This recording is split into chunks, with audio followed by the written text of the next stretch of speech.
Hello, agents. Hello, everyone. So I'm back at you again. We finally got a call back from Bankers Life. Remember, we got my last video. I'll have a link in the description, but basically I finally got a voicemail. We've been trying to get this hardship withdrawal done for our client that's closer to 90 than 80. And they finally got back to us, left us a voicemail saying, you're at the top of the list and we will hear back from us during this week. Never heard back from them.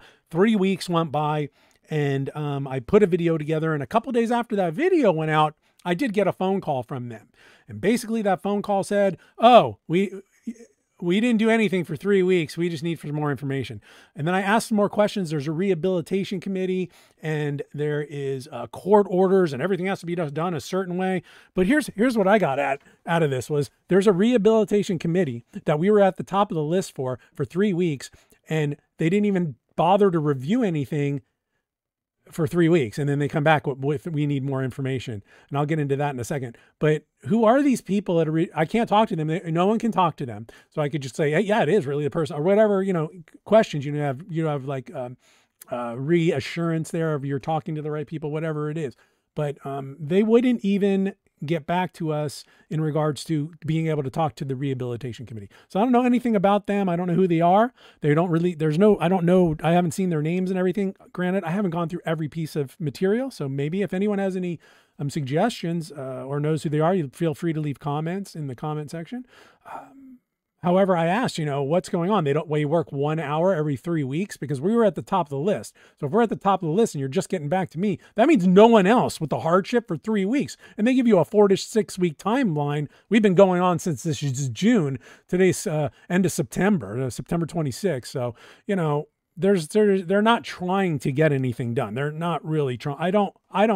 I don't perceive this as someone trying to get work done if we're at the top of the list and it takes 3 weeks. Okay, enough of my venting on that. Let's get into some information I didn't get into last time. So this is the hardship application, and it goes through what you must complete and evidences and all this, and it goes through stuff, and it tells you not to mail it because we'll lose it maybe, and if anyone notices that a bunch of their stuff got lost, we have had stuff they said was lost, fax is not found. So if you have that too, please comment and we'll see if there's a pattern, and maybe they have a bad fax machine, or maybe the mailman's not paying attention, but we can get on that, see if we can build some patterns. I think the insurance industry altogether should start, we should all start talking about what we see from bankers and what they're telling us so we can see if there's any patterns.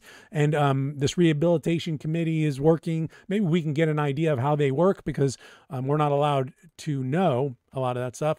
So this is the Colorado Bankers this is like the full-on hardship exemption request. Very tedious. They want a lot of stuff. This looks like something in my opinion, put in place to discourage people from accessing their own money.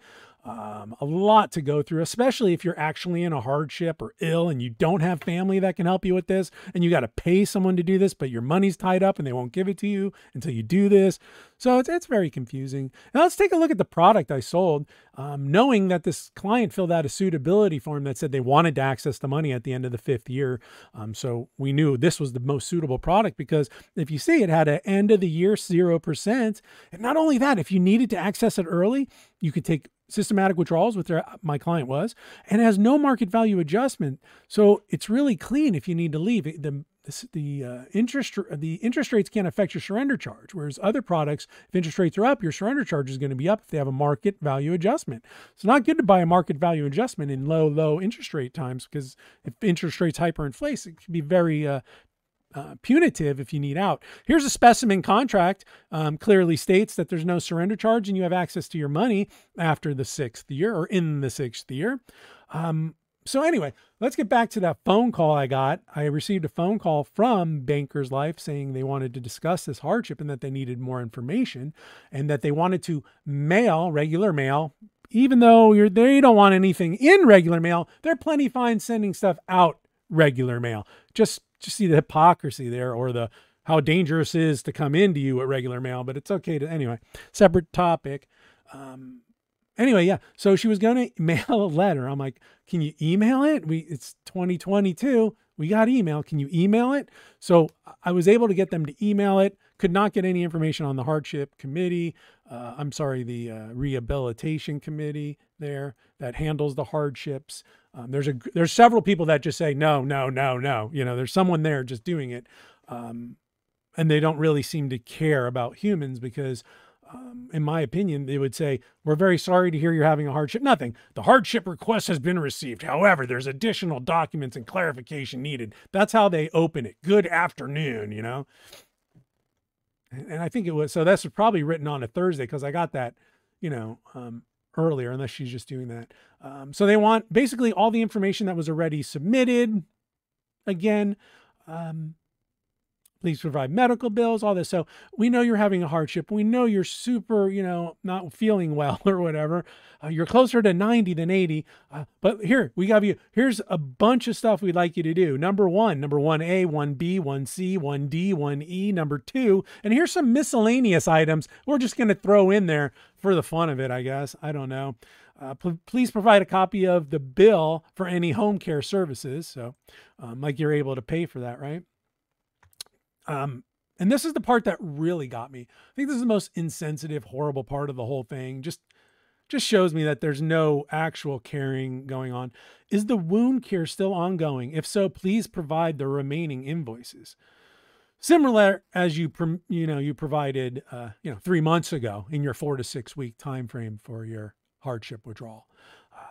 Please send in documents by mail. So here, contradicting 100% what their package says, do not send anything by unsecured mail. And then here they right away ask for it by mail, probably to say you didn't send it unsecured mail. I don't know, my opinion, but I'm looking, I can't have a good outlook. Anything I got to look is like, how are they going to get you? How are they going to get you? Because at this time now, it's how they going to get us. Now, what are they going to throw at us? Right. So my client, who's closer to 90 than 80, who's fully liquid and his fixed annuity that he bought that has no market value adjustment or surrender charge right now, can't have his money. So, but that really upset me that they're asking about, are you better? But also at the top of this email, I did notice something that it came from Bankers Life Insurance Company and this BLIC, which I guess is Bankers Life Insurance Company, at actmanry.com. So I went to this what is this? Is this like, did they get a new website, Bankers Life? Because usually when it says it's your website, but it came out to this Actuarial Management Resources, Inc. And I guess they're consultants. And if you read here, Actuary Management Resources, Inc. has been based in Salem, Winston-Salem, North Carolina since 1997. Originally an actuarial consulting firm only, we use our insurance experience, I don't know what experience, I couldn't find it, to develop an administrative system, period. Next sentence, with the use of that system, I guess the administrative system, we've gone on to provide full third-party administrative services, period again. Specializing in life, health, and annuity products, AMR, that Actual Management Resources, works with insurance companies of all sizes to help them operate, and here's the word that got me, efficiently. So they help them operate efficiently.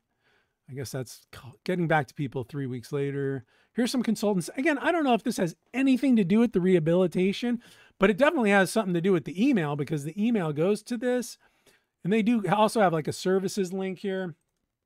And the services page basically gives you 3 drop-down menus. And they just go on to more stuff. We have worked with companies of almost all sizes, health and annuity. We provide a full spectrum of actuarial services for clients, including product development, financial reporting, and business valuations. So I really don't know if they're at all involved with the rehabilitation or not, or if they're part of the hardship committee. Really don't know. But that's the website that popped up for Bankers Life when I found them. But anyway, that's what's going on. So they want our 80-plus-year-old client to begin to jump through a bunch more hoops.